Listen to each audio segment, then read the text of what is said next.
Vamos conversar agora com o senador Eduardo Girão, a quem agradeço pela participação aqui no Opinião no Ar. Boa tarde, senador, ao senhor. E, afinal de contas, qual CPI teremos? Teremos CPI? Será a CPI pedida, ordenada pelo ministro Barroso, do STF? Será a CPI que o senhor está tentando implementar aí com essas assinaturas que o senhor já conseguiu? Não teremos CPI alguma? Teremos uma junção dessas CPIs? O que o senhor pode dizer? Mais uma vez, agradeço pela participação. A gratidão é toda minha, Lacombe. Eu queria mandar um abraço para a Amanda, para o Rodrigo também, e dizer para vocês que eu espero que a nossa CPI seja ao menos apensada a CPI, que, com todo respeito a quem pensa diferente, eu vejo que tem fins políticos de palanque para 2022. A nossa CPI é ampla, independente, justa, porque envolve a União e também os centenas de bilhões de reais destinados do governo federal para os estados e municípios. Então, eu elenquei no pedido de CPI as dezenas de operações da Polícia Federal só no ano de 2020, no ano passado, e está muito claro realmente os fatos determinados. Agora, manobras vão ter, né? Porque isso incomoda a muita gente, mas eu acredito que a verdade vai prevalecer e eu espero que o presidente do Senado tome uma decisão ética que aproxime o Senado, agigante o Senado e aproxime da sociedade brasileira que quer uma investigação ampla e restrita para todo mundo. Amanda. Senador, boa tarde, seja bem-vindo à Opinião no Ar. Senador, há alguns entraves de ordem prática, né? O presidente Rodrigo Pacheco até está conversando com a assessoria técnica jurídica do Senado para saber se essa CPI que o senhor propôs não fere o artigo 146 do Regimento Interno do Senado, que não permite investigar estados e municípios, né? Aí o senhor tem no seu objeto, eu li, da CPI, os recursos federais para destinação a esses estados e municípios. Houve alguma conversa entre o senhor e o Pacheco, por exemplo, agora de manhã, para delimitar mais esse objeto de investigação ou para reformular o seu pedido de CPI no sentido que isso fique mais claro, que não amplie tanto esse escopo? Olha, Amanda, excelente pergunta a sua. Realmente, a gente procurou fazer com muito cuidado, com muito esmero, esse trabalho desse pedido de CPI. Não conversei com o presidente Rodrigo Pacheco, mandei algumas mensagens, tentei contato, mas não consegui. Mas existe interlocutores aí dos partidos buscando realmente que a CPI seja ampla e restrita. Inclusive, eu tenho uma notícia de primeira mão para vocês. Acabei de receber aqui agora a 41ª assinatura dos senadores, ou seja, a maioria do Senado quer essa CPI independente. Com relação ao artigo 146, é muito claro a leitura dele, a interpretação. Agora, eu espero que o presidente analise, não esqueça de que nós tivemos, né, CPIs no passado, como a do Banestado, que foi importantíssima para a nação, recuperou 238 bilhões de reais de impostos sonegados e voltaram para a Receita. Também tivemos a CPI dos precatórios, que foram justamente nos precatórios dos estados e municípios. E o Banestado, voltando a ele, é um banco estadual. Então, já temos precedentes no Senado. O artigo 146, a gente atende perfeitamente, porque são verbas federais, e eu repito, centenas de bilhões de reais enviados do governo federal para estados e municípios. Eu tenho uma postura independente no Senado, quem acompanha minimamente o nosso trabalho sabe disso. Não faço jogo nem de governo, nem de oposição. Estou trabalhando pelo Brasil, pelo que é correto, e eu acredito que se essa CPI não for apensada, nós não vamos ter a verdade toda. Vamos ter apenas uma parte da verdade que interessa a um setor que quer tirar a tranquilidade, desestabilizar o país. Silvio. Senador, boa tarde. Pois é, o senhor foi um dos fundadores ali de um grupo no Senado chamado Muda Senado, creio que isso deve ter mais ou menos uns 2 anos, justamente para tentar dar uma outra cara ao Senado, cujas figuras majoritariamente estão ligadas a uma velha política, a um velho Brasil. E eu acabo de ver aqui, por exemplo, num portal de notícias importante, que o PMDB, ou o MDB, por exemplo, já reivindica a relatoria, seja ela a CPI ampla do senhor, seja a CPI do Randolfo Rodrigues, que o ministro Barroso mandou instalar, e já tem os nomes do partido para compor essa CPI, Renan Calheiros e Jader Barbalho. Não fosse no Brasil, causaria estranheza, figuras com vários inquéritos na justiça por denúncias de desvios, malversação de recurso público, integrar uma CPI para investigar desvios de recursos públicos. Eu queria saber como é que o senhor vê essas indicações. O senhor não acha que essa CPI vai, no fundo, funcionar como palanque político e até como revanchismo para algumas figuras em relação ao governo federal e a frentes de investigação? Olha, se não for uma CPI ampla e independente, nós corremos seriamente esse risco.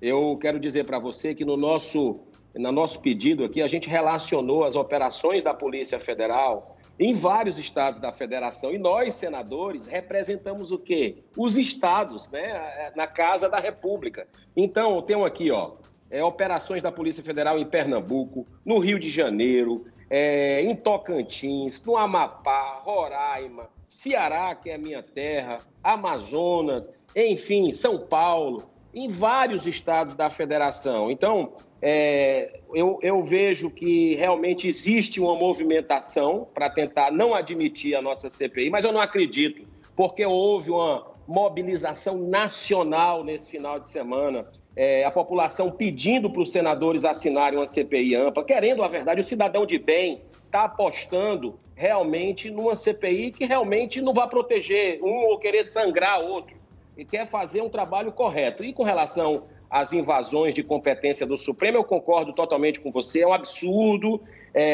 O Senado tem a possibilidade até de dar um retorno da seguinte forma, se agigantando perante a sociedade, dizendo, Supremo, está aqui, eu estou atendendo o que você quer, que é a CPI da União, o foco da União, mas também tem os estados e municípios que seguiam um ritmo, aqui dentro da casa, um rito, né, respeitando os procedimentos da casa. Então, eu acredito que o Senado pode dar essa resposta a essa invasão absurda e esdrúxula que sempre o Supremo Federal teima em fazer na Casa da República.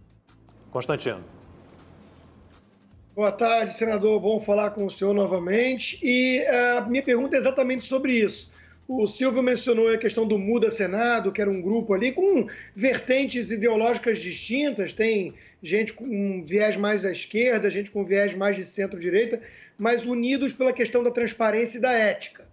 E a gente sabe, né, qualquer observador atento sabe que o Supremo Tribunal Federal hoje tem sido o grande foco de desestabilização e de insegurança jurídica no país, avançando sobre os demais poderes, rasgando a própria Constituição, da qual deveria ser o protetor, o guardião. E existe um mecanismo previsto de freio e contrapeso para isso, para colocar um limite. O próprio vice Mourão já disse que tem que saber o tamanho da cadeira, né, os ministros. Chama-se impeachment. E quem pode fazer isso é o Senado, senador. E há uma demanda muito grande na população, tenho certeza disso. Pergunta de forma muito objetiva, falta o hormônio masculino da testosterona ou sobra rabo preso de quem tem foro privilegiado ali no Senado?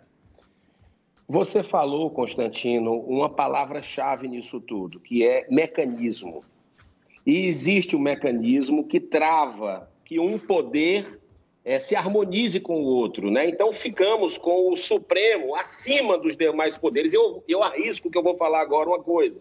Nós muitas vezes vemos o Supremo governar o nosso país, o que não está certo, né? Então, assim, perderam completamente o limite do razoável, do freio. E o Senado, por uma omissão covarde, não delibera sobre pedidos de impeachment legítimos, né? Eu até digo que, acredito eu, pode ser ingenuidade, mas que a maioria dos ministros do Supremo são pessoas corretas, éticas, cumpridoras dos seus deveres. Mas tem indícios fortes sobre alguns que simplesmente são engavetados há décadas, né? E chegou a hora, né? Então eu vejo que CPI da Lava Toga é urgente no país e digo para você algo mais. Nós precisamos, nesse momento, observar um momento que era para ser de união, né? Como a gente vê em outros países, né? União de governadores, prefeitos, presidentes da República tentando buscar uma solução para a fome, para o desemprego, para a crise de saúde pública, mas não, é uma briga política o que a gente vê. Agora,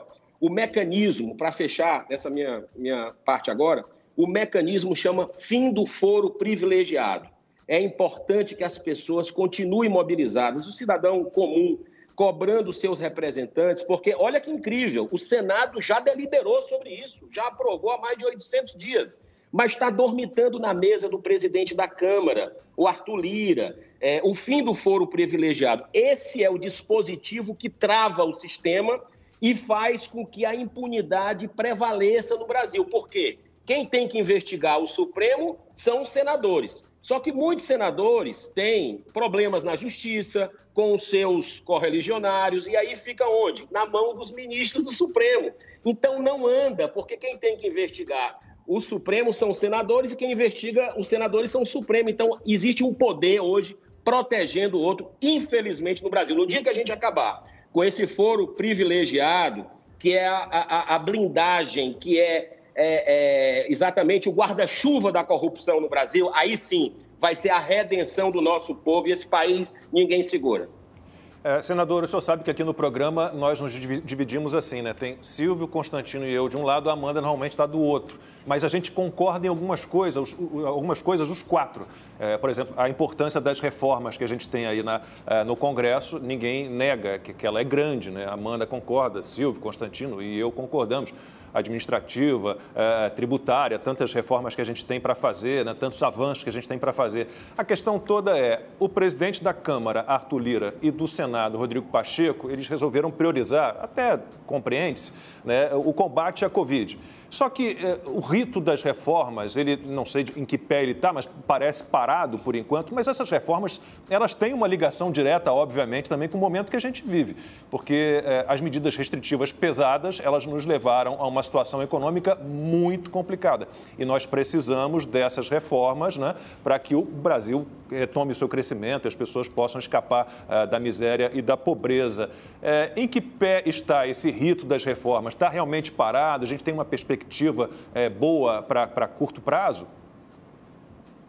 Olha, em primeiro lugar, eu acompanho o trabalho de vocês, que é independente, que é um trabalho equilibrado, parabenizo por isso, e vejo que nós temos muitas convergências, e o que a gente tem que somar é isso, parar dessa briga, né, de querer um ter razão sobre o outro. Eu acho que todo lado, esquerda, direita, conservador, liberal, tem pautas que a gente tem que respeitar. Eu, por exemplo, sou solidário à Amanda em algumas questões, o Rodrigo não gosta desse tópico, mas questão de decreto de armas, por exemplo. Eu fui contra a derrubada aliás, a favor da derrubada do decreto de armas do presidente da República. Votei contra a indicação dele para o Supremo Tribunal Federal, do ministro Cássio Nunes, publicamente contra. Mas eu não posso admitir que uma injustiça seja feita, né, querer colocar a culpa apenas no governo federal, nessa questão toda dessa conduta aí na pandemia. A gente sabe o que houve com escândalos que eu relacionei aqui com relação à corrupção nos estados e municípios. Agora, sobre as reformas, é fundamental que a gente tenha a reforma tributária. É urgente, é para ontem, é justamente para dar a mão para o povo brasileiro que está sofrendo nesse momento. É urgente que a gente faça uma reforma administrativa, deixar o nosso Estado mais leve, né, mais eficiente. Então, nós temos que dar as mãos e fazer, vai no voto. Vamos lá, vamos discutir. Não pode perder tempo com isso, né? Porque aí fica parecendo um jogo político, vamos deixar para depois, e aí o objetivo é qual? É a gente botar esse país para frente ou ficar esperando que caia do céu? Então, eu quero dizer para vocês que eu sou muito otimista com o futuro da nossa nação, porque eu vejo que as pessoas estão gostando de política, né? Aí eu volto lá a Platão, né, há 350 anos antes de Cristo, que dizia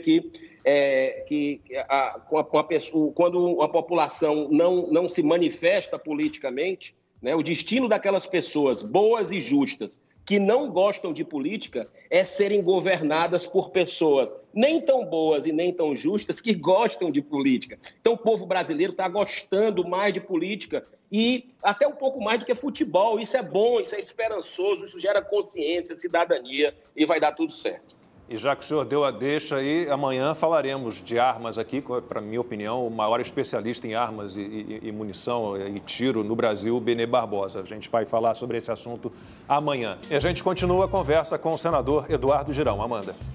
Poxa, senador, primeiro fiquei feliz que o senhor concorda comigo na questão das armas. Pena que o senhor não vai estar no debate amanhã, o senhor podia me ajudar, né? Amanhã serão 4 contra a Amanda. Como de hábito, estarei isolada, mas tudo bem. Qualquer coisa, o senhor me passa, a gente conversa por WhatsApp antes.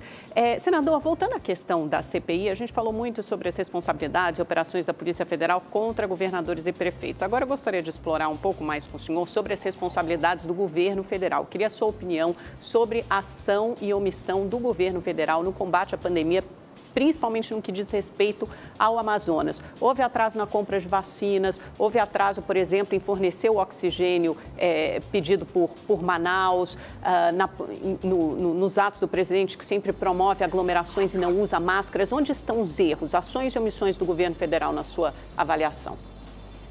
Olha, Amanda, primeiramente eu queria dizer que ratificar que eu sou solidário a você. Eu acho que é um assunto de armas de fogo que a gente precisa ter muita serenidade. Eu tive uma filha que estava numa escola nos Estados Unidos, o Rodrigo Constantino sabe desse fato, e entrou um atirador que comprou uma arma legal e matou dezenas de crianças, e a minha filha estava lá, tá? Um cidadão de bem. E eu poderia falar muito, mas o assunto não é esse. Eu espero que amanhã tenha um equilíbrio na mesa aí, que tenha pessoas para te ajudar. Mas deixa eu falar sobre essa pergunta que você fez, muito pertinente.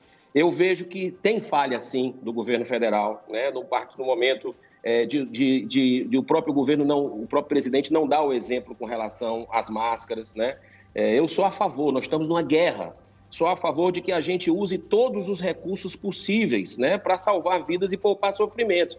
Máscara, vacina, distanciamento social, higienização das mãos e o tratamento também preventivo e precoce. Não podemos esquecer disso, que é uma realidade. Eu fiz várias lives com cientistas do Brasil e do exterior, com médicos renomados, mostrando a eficácia da ivermectina, né? Então, assim, a gente não pode esconder uma parte da história.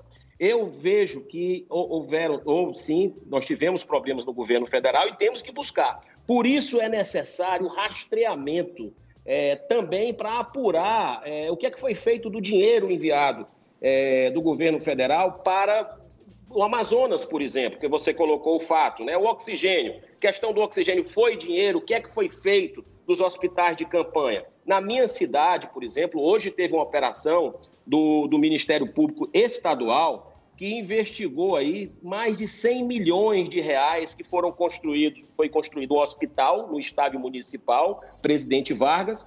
Depois de 5 meses que começaram a chover denúncias, simplesmente o prefeito fecha o hospital do dia para a noite. E agora, quando a população cearense está precisando, todo mundo sabia que ia acontecer a segunda onda, está precisando de leitos, não tem leito.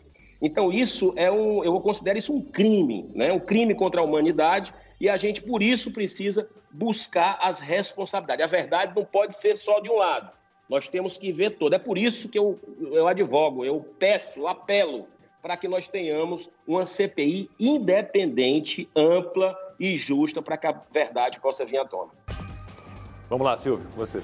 Senador, dá uma escapadinha então agora no assunto CPI da Covid, a gente já está correndo contra o relógio, mas um outro assunto não menos importante, o orçamento da União, até agora não sancionado. Nós estamos na metade de abril, é um cabo de guerra. O ministro Fábio Faria conversou com a gente agora há pouco, disse que haverá fumaça branca em breve, mas qual é a engenharia que o senhor imagina para resolver esse impasse? Até porque os próprios parlamentares, na Câmara dos Deputados especialmente, não querem ceder em relação às emendas.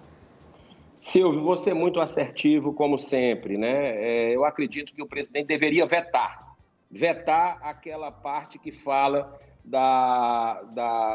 do dinheiro, das verbas parlamentares do relator, né? Então, aquilo nunca ocorreu na história do orçamento brasileiro, se colocar aquilo, né? Então, assim, são verbas que são moeda de troca. Eu acredito que são moeda de troca com relação a apoio de parlamentares. Sou contra. Acho que se ele quer colocar um PLN, coloque um PLN para ser debatido, votado. Nós fizemos, inclusive, obstrução com relação a isso no ano passado, porque eu acredito que o toma lá, dá cá, barganha política, toda essa velha política tem que acabar. Mas eu queria lhe pedir permissão para voltar um pouco na Amanda ali, até para equilibrar um pouco, dizer o seguinte, com relação à pergunta que ela fez das omissões do governo federal, né? Eu quero dar um exemplo apenas, e eu sou testemunha disso, né? Todo mundo sabe que o consórcio Nordeste, que envolve governadores alinhados ideologicamente do Nordeste, compraram 300 respiradores de uma indústria. E aí, Silvio, vocês não me perguntem o que é que tem a ver, porque eu não sei responder. Compraram da indústria da maconha, a Hempcare e a Hempshare. Compraram 300 respiradores e até hoje não receberam nem os respiradores e nem o dinheiro dessa compra. Então, eu corri no Ministério da Saúde e disse, olha, está aqui o calote que os governadores do Nordeste receberam. E o meu povo do Ceará não pode ficar sem esses respiradores. Imediatamente, eu sou testemunha disso, o Ministério da Saúde mandou os respiradores, outros respiradores para o Ceará, ou seja, não viu cor partidária, não viu nada com relação a isso. E a gente não tem a gratidão também, né? Eu acho que gratidão é de um lado e de outro, tem que ter o reconhecimento disso. Então, eu acho que por isso precisamos rastrear o dinheiro enviado, verbas federais para estados e municípios. Senador, só para ficar nos respiradores, a gente vai lembrar lá no Amazonas, em Manaus, compraram respiradores numa loja de vinho. Né? No Rio de Janeiro, compraram respiradores de uma empresa de um menino de 18 anos de idade. Se não me engano, em São Paulo, compraram respiradores que não serviam para pacientes da Covid. A gente teve situações no Rio de Janeiro, por exemplo, contrataram um serviço para auxiliar o SAMU, né, por 76 milhões e meio de reais. Então, a gente teve várias irregularidades e eu parei o meu levantamento em outubro do ano passado. Senador, infelizmente, nosso tempo acabou. Agradeço muitíssimo pela sua participação. A gente conta com a presença do senhor outras vezes aqui. Muito obrigado. Boa tarde para o senhor. Muita paz. Um grande abraço. Parabéns pelo trabalho de vocês.